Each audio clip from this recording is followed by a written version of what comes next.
या बातमीपत्राचे प्रमुख प्रायोजक प्लॅटिनम मॉल इंद्रधनु सोलापूर। सोलापुरातील सर्वात प्रतिष्ठित इंद्रधनु सोसायटीचा नवीन भव्य कमर्शियल प्रोजेक्ट आता रेल्वे स्टेशनच्या अगदी शेजारी शहराच्या मध्यवर्ती ठिकाणी।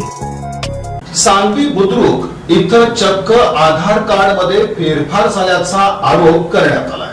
अक्कलकोट तालुक्यातील सांगवी बुद्रुक मध्ये गेल्या 6 महिन्यापासून गावातील काही मुलांच्या मोबाईलवरून मतदार नोंदणीचे 6 नंबर फॉर्म भरण्यात आले होते।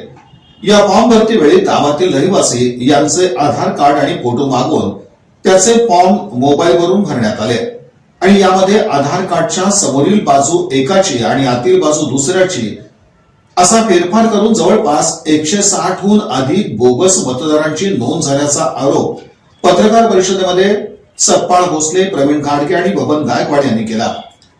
जर यावर लवकरात लवकर कारवाई झाली नाही तर पुढील आंदोलनाचा मार्ग ठरवण्यात येईल असं सांगण्यात आलं। आमच्या गावामध्ये बोगस मतदानाची यादी आम्ही इथे पूर्व दिशेने आणलेला आहोत।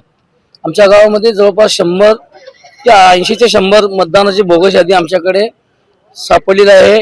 परगावचे लोक आणि एडिटिंग करून हे आपल्या गावामध्ये मतदानाची यादीमध्ये समाविष्ट केलेत म्हणून आमचा आरोप होता आहे। आम्ही याचं पत्र तहसीलदार साहेबांना आणि जिल्हाधिकारी साहेबांना दिलेलं आहे। अजून कोणालाही कारवाई झालेली नाही।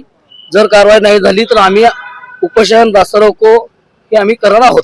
आता हे जे बीएलओ आमच्या गावात जे आहेत त्यांना आम्ही विचारलं हे असं का केलं। त्यांनी घरी बसून आणि स्कूलमध्ये बसून त्यांनी डोर टू डोर न जाता ऑनलाईन जे मुलांनी केलंय आणि त्यांनी अप्रूव्हल दिली, परंतु हलगर्जीपणा आहे म्हणून त्यांनी केलेला आहे। हे बोगस मतदान आहेत, त्याच्यावर आमचा आरोप आहे।